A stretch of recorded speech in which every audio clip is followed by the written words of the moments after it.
Mid-December had settled over Wainwright University, bringing with it the relentless stress of finals week. The campus lay under a thick blanket of snow, silencing the usual buzz of student life. For Heather, a psychology major, the weight of it all was overwhelming. Her most challenging exam, Advanced Behavioral Studies, loomed at 8 a.m., a hurdle she had to clear to secure her scholarship. Desperate to cram every last detail, Heather decided to study overnight in the old humanities building. It was the quietest spot on campus, mostly abandoned after dark. The building, rumored to be haunted, didn't bother her. She didn't believe in ghosts. Heather settled in a lecture hall on the top floor, her books and notes spread across the desk. The room was cold, despite the ancient radiator clanking in the corner. As she worked, the fluorescent lights flickered occasionally, but she chalked it up to the building's age. Around midnight, Heather heard faint footsteps echoing down the hallway. She paused, expecting to see a janitor or another late-night student. But when she peeked into the corridor, it was empty. Shaking her head, she returned to her seat. At 2 a.m., the footsteps came again, louder this time. They seemed to pace up and down the hallway outside the lecture hall. Heather's unease grew, but she told herself it was just another student pulling an all-nighter. Still, she locked the door. By 3 a.m., the atmosphere had shifted. The air felt heavier, and Heather couldn't shake the feeling that she was being watched. She glanced toward the back of the lecture hall and froze. A figure stood in the shadows at the rear of the room. It was tall and vaguely human-shaped, but its edges shimmered, as though it wasn't entirely solid. Heather's breath caught in her throat. "Who's there?" she called, her voice trembling. The figure didn't respond. Instead, it began to move toward her, its footsteps silent despite the creaky floorboards. Heather grabbed her bag and bolted for the door, fumbling with the lock before throwing it open and racing into the hallway. The corridor was empty, but the air felt colder than before. As Heather ran down the stairs, she heard faint whispers behind her, too soft to understand. She didn't stop until she was outside, the icy air stinging her face. The humanities building loomed behind her, its dark windows like unblinking eyes. The next morning, Heather arrived at the exam, exhausted but relieved to be around other students. She tried to focus on the test, but her mind kept drifting back to the night before. When she handed in her paper, the professor stopped her. "You left this in the lecture hall," he said, holding up a notebook. Heather frowned. "I didn't leave anything there," she replied. The professor's expression darkened. "Then how did I find it on the desk where you were sitting? It has your name inside." Heather took the notebook, her blood running cold. Inside the cover, scrawled in shaky handwriting, was a message she hadn't written. "They're always watching." She never studied alone in the humanities building again.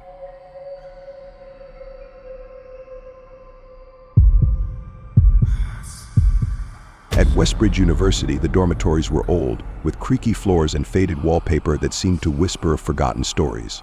Most students avoided the basements, which were dimly lit and smelled of mildew. But during her sophomore year, Megan found herself drawn there when she volunteered for a student-led cleaning initiative. The basement of Whitmore Hall had been closed off for years, rumored to house broken furniture and remnants from the dorm's early days. But what intrigued Megan most was the rumor of the Screaming Room, a small, locked space at the end of the corridor where, decades ago, a student allegedly went mad.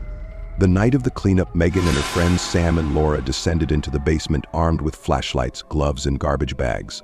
The air was heavy, and their voices echoed as they joked to lighten the mood. "Let's see who can find the creepiest relic," Sam teased, shining his flashlight into the shadows. They began sorting through dusty boxes of old books, broken desks, and discarded clothing.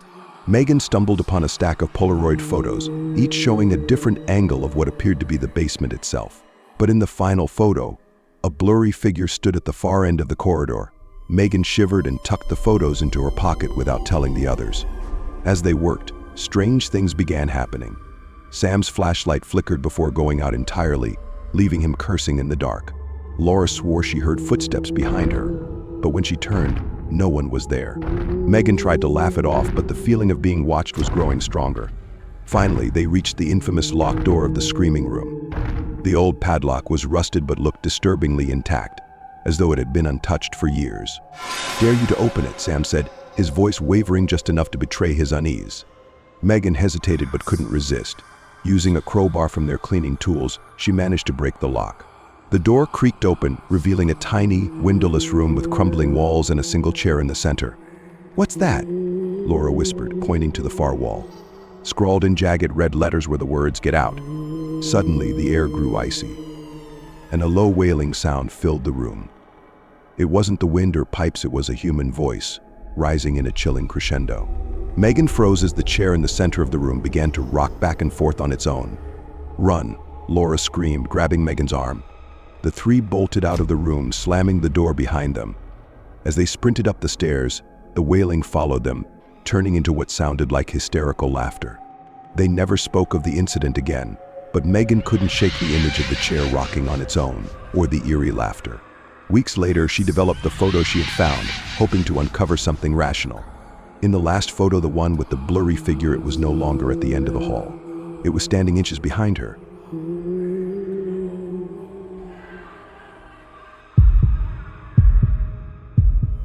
It was finals week at Clarkson University, and the library was open 24/7 to accommodate the flood of stressed-out students. Amanda, a junior biology major, had claimed her usual spot on the third floor. Tucked away in a corner study room, it was the perfect place for silence, almost too perfect.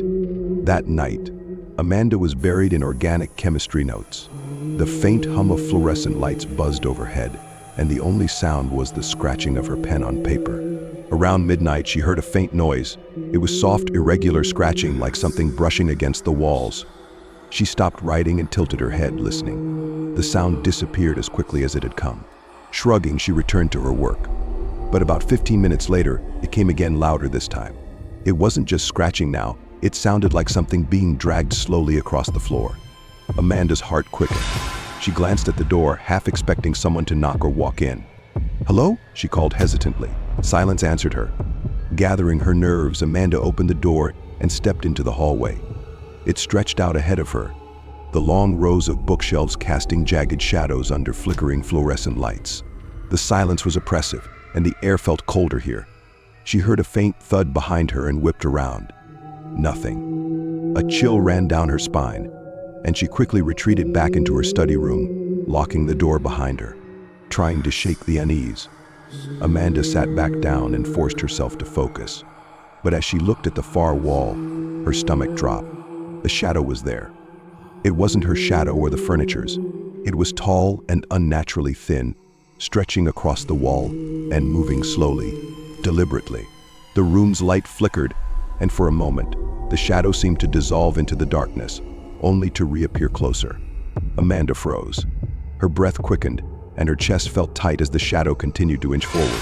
Snapping out of her paralysis, she grabbed her bag and bolted for the door. Her fingers fumbled with the lock, and she threw it open, running down the hallway. The dragging noise returned, louder now, and it felt as though it was right behind her. Amanda didn't dare look back. She raced down the stairs, her footsteps echoing wildly, and burst out into the cool night air, gasping. The next morning, Amanda told her friend Mia about the experience, hoping for reassurance. Instead, Mia looked pale. "You were on the third floor?" she asked, her voice quiet. Amanda nodded. Mia hesitated. "That floor has a history. Years ago, a student he was accused of cheating, he took his life there. In one of the study rooms, people say his spirit never left." Amanda shivered. Mia continued, "There are rumors, shadows, noises, that sort of thing. But mostly during finals week, when everyone's stressed out." Amanda didn't return to the third floor after that night.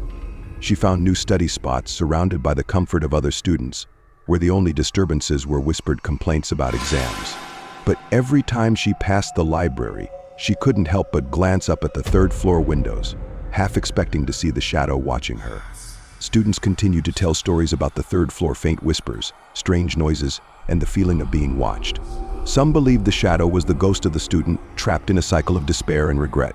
Others thought it was something darker, feeding on the stress and fear of those who dared to study there. Amanda didn't care to find out.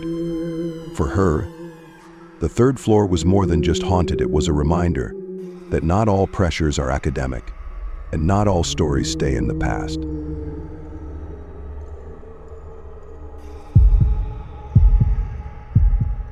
Jessica had always been the kind of student who thrived on the hustle and bustle of university life.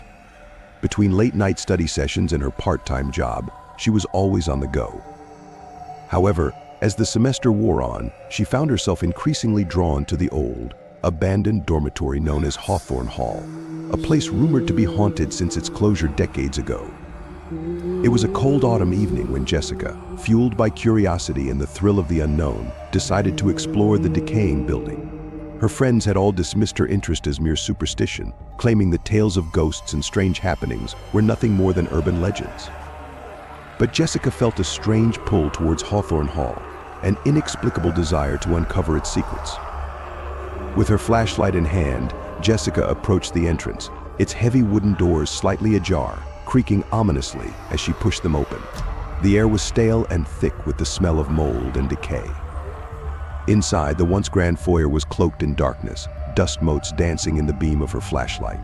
She stepped inside, her heart pounding with a mix of fear and excitement. As she moved deeper into the building, the floorboards creaked under her weight, echoing through the empty halls. Faded photographs lined the walls, depicting smiling students from a bygone era, their eyes seemingly following her as she walked. Jessica shivered, unable to shake the feeling that she wasn't alone. She made her way to the second floor, her footsteps muffled by the thick layer of dust that covered everything.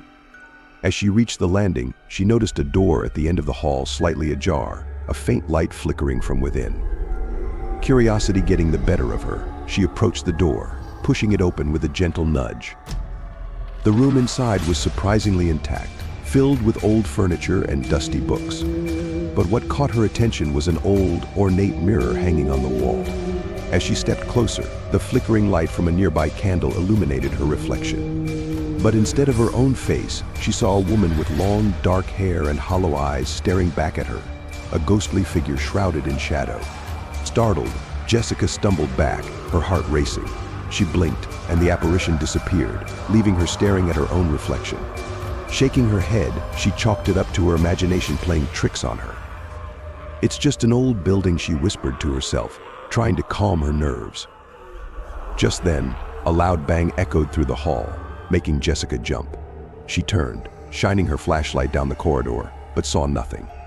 The silence was deafening, and for a moment, she considered turning back. But something kept her rooted to the spot, a sense of destiny urging her forward. As she continued her exploration, she discovered a small library filled with dust-covered books and yellowed pages. In the corner, a dusty old journal caught her eye. She picked it up, brushing off the layers of grime.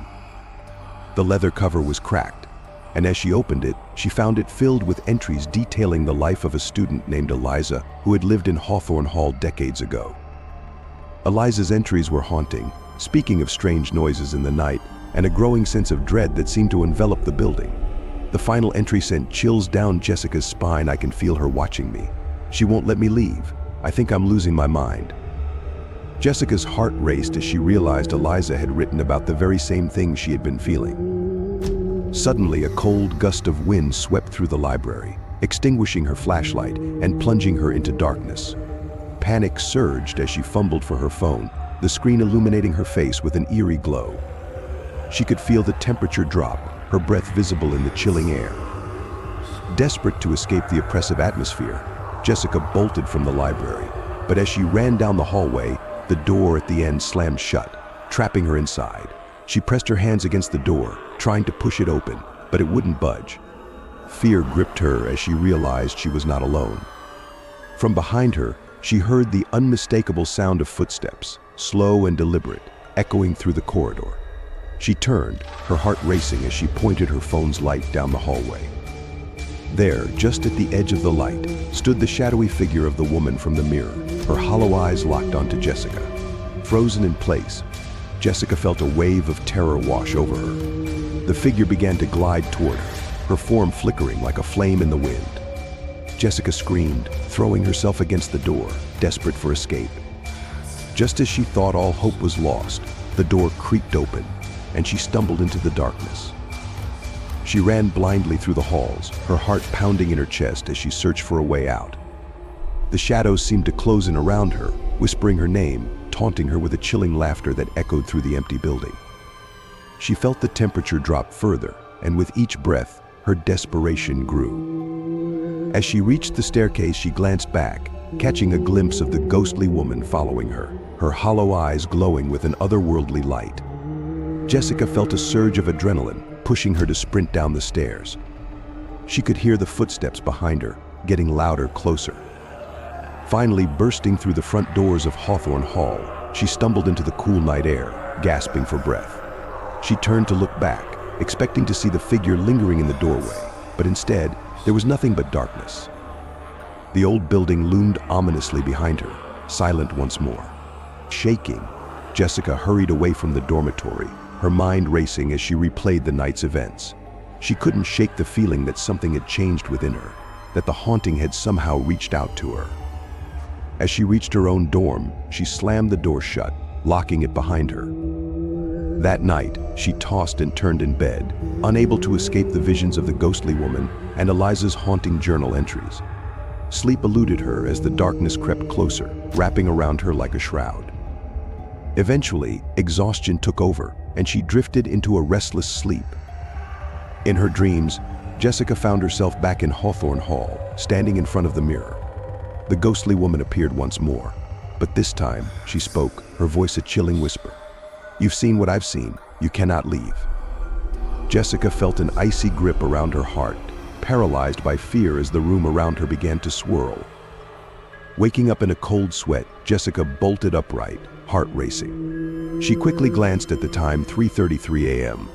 The hour felt ominous, as if the very air around her crackled with electricity. She stumbled to her desk, desperately trying to shake off the remnants of her nightmare. As she reached for her phone, she noticed the journal lying open on her desk, the pages rustling, as if a breeze had blown through her room.